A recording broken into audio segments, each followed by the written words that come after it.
प्रमद बर' बिथाङा मोनसे समाव बुंदोंमोन जे रायजोनि थाखायसो सोमावसारदोंमोन होनदोंमोन नङा होमबा मानाव गेदेर हाग्रामा महिलारि सारा बुंदोंमोन प्रमद बर'खौ जे प्रमद बर'आ आन्दोलन खालामदों बियो बर'नि रायजो राजानि थाखाय आन्दोलन खालामाखै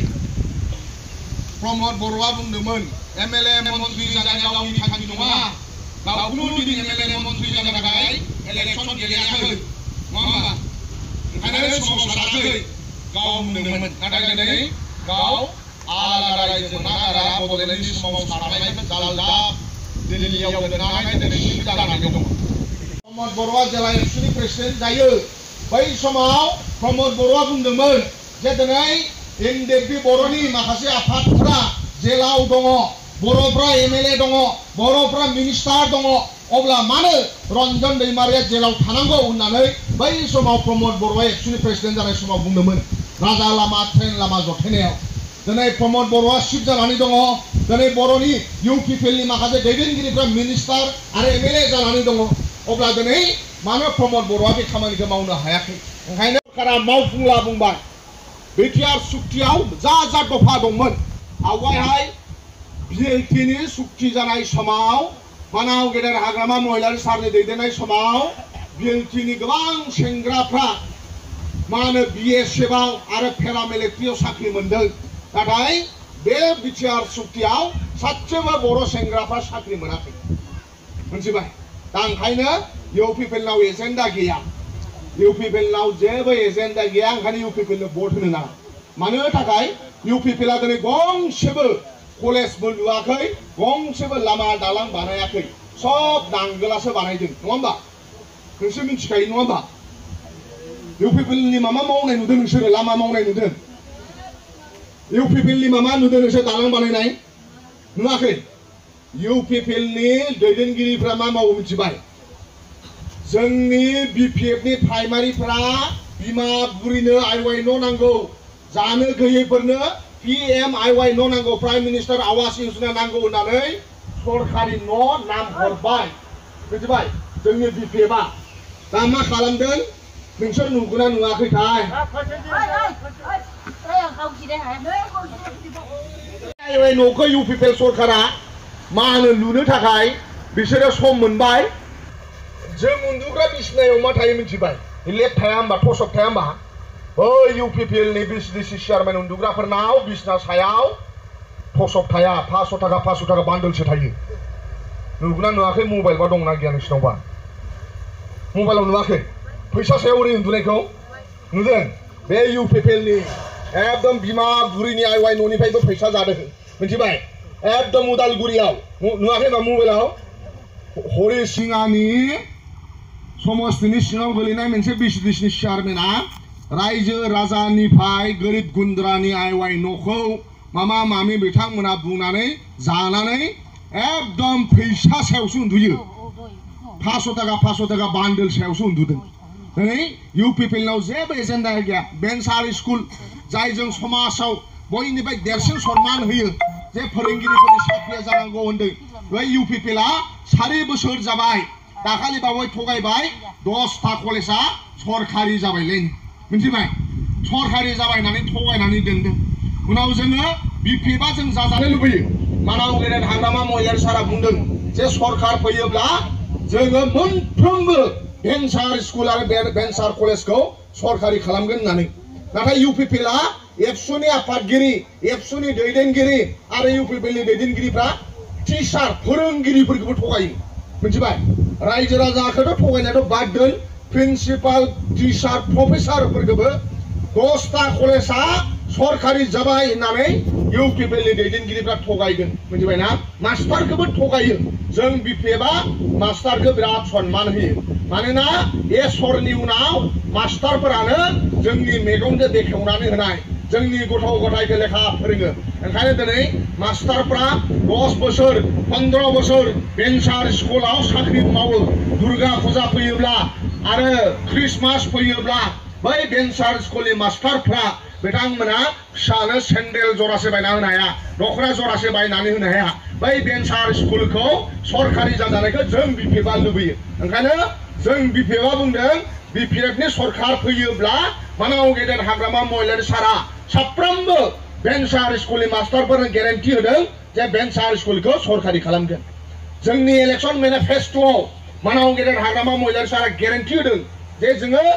बिपिएफ सरकार फैयोब्ला जोङो हा पाट्टा होगोन होननानै जेला बिटिसि सुक्ति जायो 2003आव बे ओनसोलाव अफिस गैयामोन लामा दालां गैयामोन मानाव गेदेर हाग्रामा महिलारि सारा प्रायोरिटी होनानै दालां लामा साब डिविजन अफिस लुग्रोदों बेनि थाखाय जायगा जायगा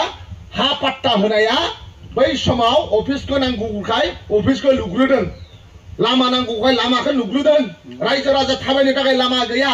दालां गैया गथ' गथाया स्कुलाव थांनो नांगौ ओंखायनो दालांखौ लुग्रोदों ओंखायनो एबार मानाव गेदेर हाग्रामा महिलारि सारा बुंदों बिटिसि ओनसोलनि मोनफ्रोमबो गामियाव आरो मोनफ्रोमबो जायगायाव बिथांमोना बिपिएफ सरकार फैयोब्ला हा पाट्टा होगोन होनदों हाग्रामा सारनि गेरेन्टि हा पाट्टा होगोन होननानै मिथिबाय दा इउपिपिएलनि बादि थगाया इउपिपिएलफोरा जोंनि बर'नि बिमा माहारिनो आब'मोननो बाजैमोननो 75,000 होगोन होनना थगायदों नङा होमबा मोनबाय ना नोंस्रा 75,000खौ मोनबाय बिटिसिआव गासै 60,000निफ्राय बारा सेल्फ हेल्प ग्रुप दङ आरो मोनसे सेल्फ हेल्प ग्रुपनो 75,000 कुरि होयोब्ला 400 कौटिनि बारा नांगौ अबेनिफ्राय होगोन प्रमद बर'आ सेल्फ हेल्प ग्रुपनो मोनसे सेल्फ हेल्प ग्रुपनो जुदि 75,000 कुरि होयोब्ला सारा बिटिसिआव 60,000निफ्राय बारा सेल्फ हेल्प ग्रुप दं होननानै जों खोनादों मोनसे ग्रुपनो 75,000 कुरि होयोब्ला 400-500 कौटि फैसा नांगौ अबेनिफ्राय होगोन मानाव गेदेर प्रमद बर'आ ओंखायनो मानाव गेदेर प्रमद बर' इउपिपिएलनि दैदेनगिरिफ्रा फोरोंगिरि टिचारखौबो थगायो जोंनि बिमा माहारि सेल्फ हेल्प ग्रुप जाय बिथांमोनहा दङ बिमा माहारि बिथांमोनखौबो थगायो सेंग्रा सिख्लानोबो साख्रि होआखै मानाव गेदेर फेरेंगा बसुमतारी फरेस्टनि इएमआ बिथाङा हा पाट्टा होबाय होननानै थगायबाय थायो आरो बिथांमोननि हा पाट्टा होनाया माबायदि मिथिबाय हाया अलरेडि पाट्टाखा आफानि नामाव दङ आफाया थैलांबाय जों बिदा फंबाय साथाम हाया 20 बिगा दङ बा 30 बिगा दङ जे साथाम बिदा फंबायजों 10 बिगा बिफानि नामखौ भाग खालामना होगोन फिसालानि नामाव नङा होमबा नै बे हाखौसो बिथांमोना बिफानि नामाव दंमोन फिसालानि नामाव मुचुवेल ट्रान्सफार होनो बिसिनि हा पाट्टा होनाया अलरेडि पाट्टाखौसो बिथांमोना बिमा बिफानि नामनिखौ फिसालाव खालामनाय दा ओंखायनो इउपिपिएलनाव जेबो एजेन्डा गैया सेंग्रा सिख्लानो साख्रि होनो हायाखै सेल्फ हेल्प ग्रुपखौ लानानै राजखान्थि गेलेदों लामा दालां बानायाखै बिथांमोनहा आरो जेबो इस्युखौनो खोथा बुङाखै बुङो बै दरं उदालगुरियाव दिलीप सयखिया होननायनो फानबाय जोंहा बिपिएफनि सासे बर' केन्डिडेट दङ दरं उदालगुरियाव एबसु बादिया बर'नो भट होनाङा होननानै हारसानो भट होनांगौ होनदों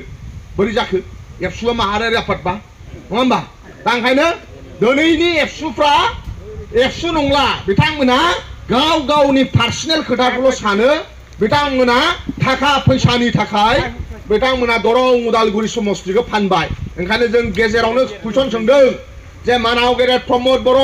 इउपिपिएलनि प्रेसिडेन्ट आरो दुलाराय बर' फरायसा आफादनि प्रेसिडेन्ट दिपेन बर' नोंथांमोना दरं उदालगुरि समस्तिखौ दिलीप सयखियानो भट होनो थाखाय होदों दिलीप सयखियानो बेसेयाव फानखो गावनि बर' केन्डिडेट थासेयावबो दिलीप सयखियानो भट होनाया दुर्भाग्यजनक आरो बेखौ बर'नि जारिमिनाव थागोन जे एबसु बादि माहारियारि आफादा दिलीप सयखियानो भट होनो थिननायखौ मा होनो बर'नि जारिमिनाव थागोन दा ओंखायनो नोंथांमोना दायित्व ला जब्बो दायित्व ला आरो जों देरहाखानाय मिथिबाय बिराद एबसुनि लिडार बिराद मा होनो ट्रेक्टरनि लिडारफ्रा जोंनि बिपिएफआव हाबजोब्बाय आरो इलेक्सन समाव हेलिकप्टार लानानै फैगोन मिथिबाय एकदम सोरबा गुवाहाटीनिफ्राय सोरबा दिल्लीनिफ्राय जेला हेलिकप्टार लागोन इलेक्सनाव बिराद बायदिसिना खोथा बुंगोन किन्तु इलेक्सन जोब्बाथाय बे हेलिकप्टाराव गाखोग्रा मानसिफोरखौ नोंसोर लोगो मोनला थांनो हागोन नोंसोर दिल्लीयाव थांनो हागोन नोंसोर गुवाहाटीयाव ओंखायनो हाया ओंखायनो बै इलेक्सन समाव हेलिकप्टार लानानै फैनाय मानसिफोरनि खोथाखौ खोनासंनाङा जोंनि मानाव गेदेर हाग्रामा सारा बेयावनो थागोन आरो जोंनि बिपिएफनि लिडारफ्रा बेयावनो थागोन नोंनि फिसा फिसौनि जेंना नोंनि गामिनि लामानि जेंना सोरनोबा आइवाइ न' नांगौ आरो सोरनोबा फिसा फिसौ लोमजानाय बायदिसिना सहायखौ मानाव गेदेर हाग्रामा महिलारि सारासो सहाय खालामगोन ओंखायनो बैसिनि खोथाखौ नोंसोर लानो नाङा मोनथिबाय जोबथारनायाव मोनसे खोथा बुंनो बे इलेक्शना बिटिसिनि इलेक्शन नङा दे बे एमपि इलेक्शन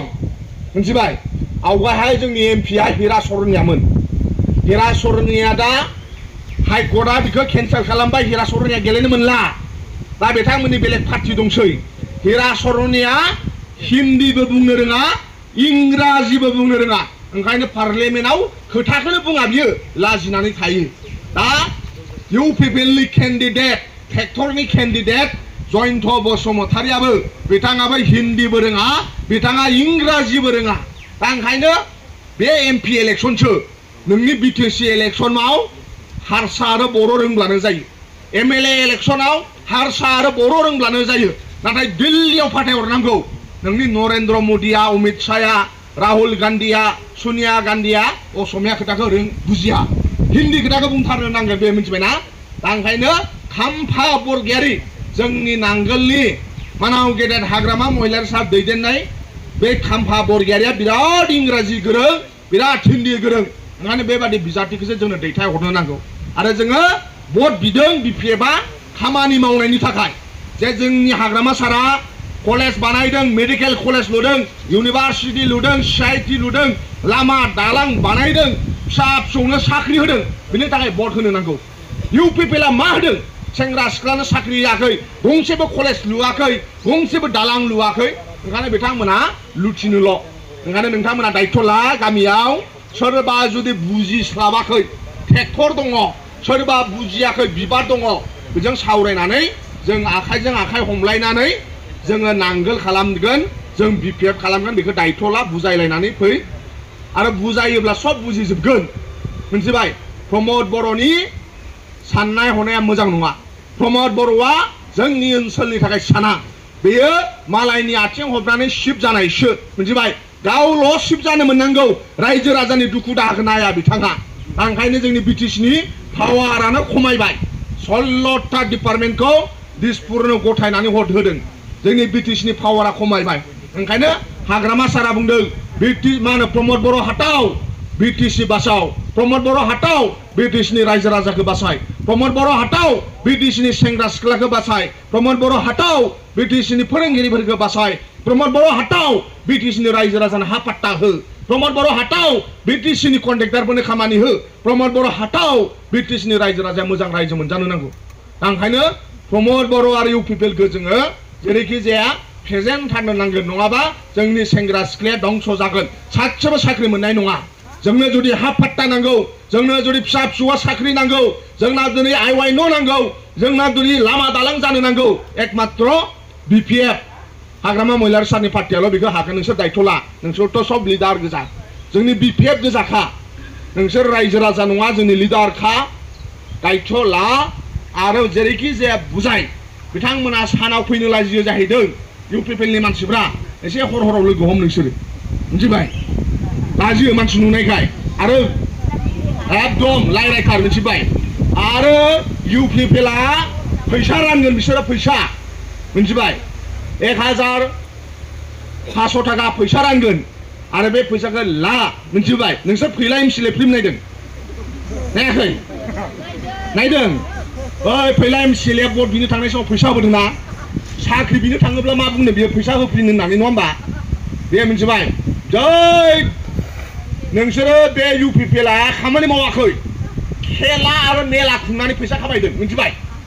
अबेबा स्कुलाव साइकेल स्टेन्ड बानायनो नांगौमोन साइकेल स्टेन्ड बानाया बिसोरो खेलासो खुङो खेला खुंनानै फैसा जायो बिसोरो मिथिबाय खेला आरो मेला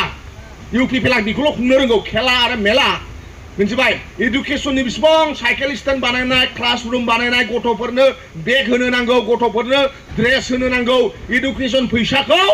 खेला खुंनानै फैसाखौ जाजोबदों मिथिबाय मेला खुंनानै बिसोरो मा मेलानो बिसोरना मा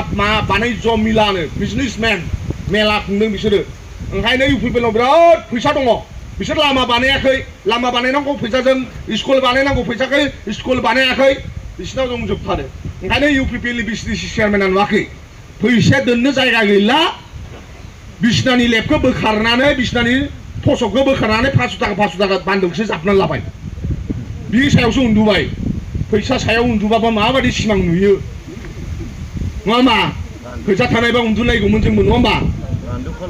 औ दा ओंखायनो नोंसोर फैसा होफैबाला नाथाय भटखौ नांगोलाव होनो थाखाय गामिनि रायजो राजाखौ खावलाय बेखौनो बुंबाय आंनि लोगो बिक्रम दैमारि बिथाङाबो मोजां बाथ्राखौ बुंगोन गासैबो मोजांल' रायजो जानो हाथों इलेक्शन बोथोर मानाव गेदेर हाग्रामा महिलारि साराबो फैगोन मानाव गेदेर खाम्फा बरगयारि जोंनि केन्डिडेट बिथाङाबो फैगोन नोंथांमोना बे इलेक्शन समाव दायित्व ला 5 बोसोराव खनसेल' इलेक्शन फैयो आरो बे 5 बोसोराव जों जुदि जोंनि बिजाथिखौ देरहाहोनो हायाब्ला जोंनि फिसा फिसौनि जीबन जोंनि लामा दालां जोंनि रायजो जानायानो बिराद दंस जायो ओंखायनो बे समाव मोजां डिसिसन लानानै 7 तारिखआव नांगोलाव जाहाथे नोंसोर भट होयो आरो खाथि खालानि रायजो राजाखौबो नांगोलाव भट होनो थाखाय खावलायो बेखिनिखौनो बुंबाय बे ओनसोलनि साफ्रोमबो रायजो राजा बिथांमोना मोजाङैल' थांना थाथों आरो आंनि बुंनायखौ एसेबां फोजोबबाय थेंक इउ गोजोन्थों